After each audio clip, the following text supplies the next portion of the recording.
நம் ஆண்டவர் இயேசு கிறிஸ்துவின் நாமத்தினால் மகிழ்ச்சியும் சமாதானமும் நம் அனைவரோடும் இருப்பதாக. எசேக்கியேல் 17:22-24 முடிய தலைவராகிய ஆண்டவர் கூறுவது இதுவே: உயர்ந்த கேதுரு மரத்தின் நுனிக்கிளை ஒன்றை எடுத்து நானே நடுவேன். இளங்கொழுந்து ஒன்றை அதன் நுனி கொம்புகளிலிருந்து கொய்த்து ஓங்கி உயர்ந்ததொரு மலை மேல் நான் நடுவேன். இஸ்ரேலின் மலை உச்சியில் நான் அதை நடுவேன்.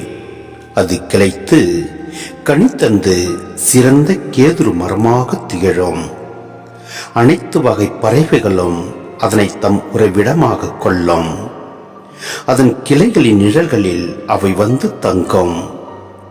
ஆண்டவராகிய நான் ஓங்கிய மரத்தை தாழ்த்தி தாழ்ந்த மரத்தை ஓங்க செய்துள்ளேன் என்றும், பசுமையான மரத்தை உலர செய்து உலர்ந்த மரத்தை தழைக்க செய்துள்ளேன் என்றும் அப்போது வயல்வெளி மரங்கள் எல்லாம் அறிந்து கொள்ளும். ஆண்டவராகிய நானே உரைத்துள்ளேன், நான் செய்து காட்டுவேன்.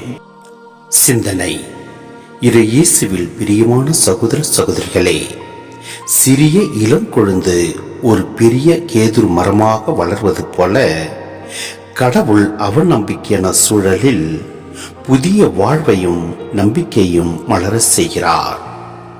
வெட்டப்பட்ட அல்லது வீழ்த்தப்பட்ட பெரிய மரத்தின் எச்சத்திலிருந்து அல்லது சிறிய கிளையிலிருந்து கடவுள் தாமே ஒரு புதிய அரசை அல்லது மீட்பின் திட்டத்தை தொடங்குகின்றார்.